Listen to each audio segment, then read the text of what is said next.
नमस्कार, आप देख रहे हैं एएनएन न्यूज। मैं आपके साथ मौजूद हूं शोआ फातिमा। चुनाव आए नहीं कि पार्टियों की जोरों शोर से तैयारियां इस वक्त देखने को मिल रही हैं, चाहे वो सपा पार्टी हो, बीजेपी हो या बसपा पार्टी हो। अंबेडकर नगर जैसे क्षेत्र में चुनाव के आते ही लोगों को प्रेरित, लोगों को लुभावित करने का पूरी तैयारी राजनेताओं की तरफ से देखने को मिल रही है। इस वक्त हमारे साथ जुड़ रहे हैं मिस्टर सैयद गौश अशरफ जी, जो कि जानी मानी हस्ती है असेंबली टांडा के। बहुत बहुत स्वागत है आपका हमारे इस खास पेशकश में। जैसा कि आप जानते हैं कि चुनाव अपने स्तर पे पहुंच रहा है। इस वक्त पार्टी लगातार ताबड़तोड़ कोशिशों में लगी हुई है। क्या रणनीतियों के साथ इस वक्त आप मैदान में आने वाले हैं? देखिए, कोई बहुत ज्यादा मैं तो नहीं समझता हूँ कि रणनीति मुझे बनानी पड़ेगी या समाजवादियों को बनानी पड़ेगी। समाजवादियों को सिर्फ इस सरकार के कुकर्मों को उजागर करने की जरूरत है। जिस तरह से 2017 में भारतीय जनता पार्टी के लोगों ने वादा किया, जिस तरह से अपना संकल्प पत्र उठा के खाली वो देख लें, उसी से बिल्कुल स्पष्ट हो जाएगा कि इन्होंने अपने संकल्प पत्र का 10% भी पूरा नहीं किया। ना तो किसानों की आय दूनी कर पाए, ना किसानों का कर्जा माफ कर पाए, ना ही ये महंगाई पे कंट्रोल कर पाए, ना ही युवाओं को लैपटॉप दे पाए, ना ही लोगों को जॉब दे पाए। तो इतने सारे मुद्दे हैं, जनता को सिर्फ जागरूक करने की आवश्यकता है। बाकी हर एक समाजवादी पार्टी का कार्यकर्ता हो, सिपाही हो, पदाधिकारी हो, नेता हो, वो समाजवादी पार्टी का 2012 से 2017 के बीच में आदरणीय अखिलेश यादव जी के द्वारा जो कार्य किए गए विकास कार्य, वही बताने के लिए काफी है। और तुलना करने के लिए ये दोनों को जब रखेंगे सामने, तो जनता स्वयं जो है समाजवादी पार्टी की तरफ देख रही है आशा और उम्मीद भरी किरणों से। जी, देखा आपने, लगातार किसान बैठे हुए हैं धरने पर, उनकी मांगे हैं सरकार से और सरकार प्रेसिडेंट उनकी बातें सुन नहीं रही है। क्या समाजवादी के आते ही उनकी ये उम्मीदें या जो भी उनकी उम्मीद इस वक्त उनके अंदर है वो पूरी हो जाएगी? नेचुरल सी बात है कि समाजवादी पार्टी अपने किसान भाइयों के दुख को, दर्द को कम करने का अथक प्रयास करेगी। कम से कम समाजवादी पार्टी की सरकार में उनको गाड़ियों से तो नहीं कुचला जाएगा। और गाड़ियों से कुचलने के बाद जो किसान भाइयों को न्याय मिलना चाहिए था, उनको न्याय भी नहीं मिल रहा है। जिस मंत्री को इस्तीफा दे देना चाहिए था नैतिकता के आधार पर, वो इस्तीफा नहीं दे रहा।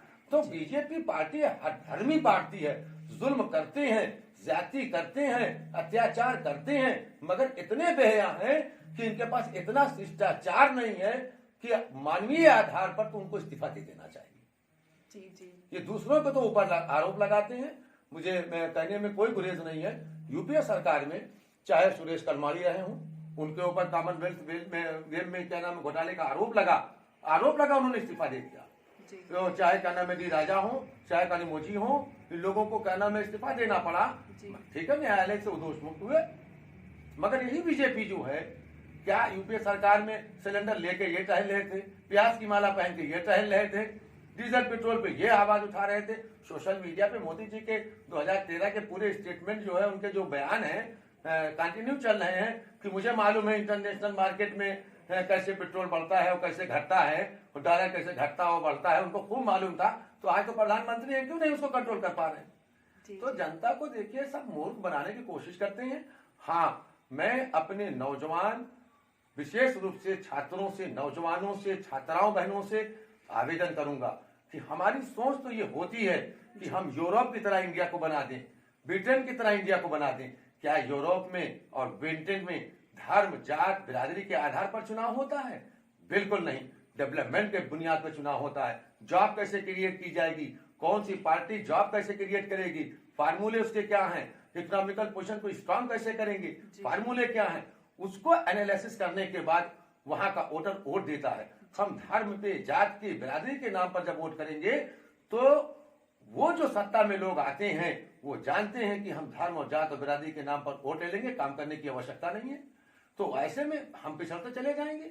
आज हमें जरूरत है, चुनाव होता ही है लोकतंत्र में इसी बात का, इसी आधार पर होता है कि चुनिए उस व्यक्ति को जो आपके मौलिक अधिकारों की प्राप्ति करा सके। चुनिए उस व्यक्ति को जो आपके कल्याणकारी योजनाओं को लाभ दे सके। चुनिए उस व्यक्ति को जो आपके मान, सम्मान, स्वाभिमान की रक्षा कर सके। चुनिए उस व्यक्ति को जो डेवलपमेंट कर सके। इस बात का चुनाव होता है। एक अच्छे व्यक्ति का चुनाव होना चाहिए, एक अच्छी पार्टी के कहना में सत्ता में लाने का चुनाव होना चाहिए, न कि धर्म और जात बिरादरी के आधार पर वोट करना चाहिए। जी, प्रेजेंट गवर्नमेंट की सबसे ज्यादा अगर किसी चीज पर नाकामी देखी गई तो महंगाई पर है। आम जनता, एक आम नागरिक इस वक्त सबसे ज्यादा अगर किसी चीज से परेशान है तो वो महंगाई है, चाहे वो पेट्रोल डीजल से रिलेटेड हो, चाहे वो दाल से रिलेटेड हो, चाहे वो अनाज से रिलेटेड हो। तो क्या समाजवादी पार्टी आकर इस वक्त अगर वो आती है सत्ता में तो क्या इन चीजों से बेहाल लोगों को मदद करने वाली है? देखिए, दो चीजें मैं आपको बता दूं। एक, बहुत सी चीजें तो ऐसी होती हैं जो महंगाई पे, जैसे डीजल और पेट्रोल तमाम तो चीजें हैं, या गैस सिलेंडर हुआ, इस पे कंट्रोल तो केंद्र सरकार का होता है। मगर उत्तर प्रदेश की सरकार जो अपना वर्डिक्ट देगी, जो समाजवादी पार्टी को सत्ता में बैठाने का काम करेगी, तो सिर्फ आप ये मत देखिए, उत्तर प्रदेश का ही चुनाव पूरे हिंदुस्तान के रंग को बदलने वाला है। जब हमारे उत्तर प्रदेश की जनता एक सत्ता का परिवर्तन करते हुए समाजवादी पार्टी की पूर्ण बहुमत की सरकार बनाएगी प्रचंड बहुमत के साथ, तो कहीं ना कहीं इसका दबाव, इसका प्रेशर केंद्र सरकार पर जाएगा और उत्तर प्रदेश की सरकार मोदी सरकार के ऊपर दबाव बनाकर ये चाहेगी कि डीजल और पेट्रोल के बढ़ते हुए रेट पर कंट्रोल किया जाए, गैस सिलेंडर के बढ़ते हुए रेट को कंट्रोल किया जाए। ऐसा नहीं है, दबाव बनाने से ही होता है, तो उसका भरपूर प्रयास। और जो उत्तर प्रदेश सरकार के माध्यम से आम जनता को सहूलत दी जा सकती है, उनके बोझ को कम किया जा सकता है, वो पूरी तरह से करने का प्रयास किया जाएगा। प्रेजेंट गवर्नमेंट ये दावा कर रही है कि हमने अपनी जी तोड़ कोशिश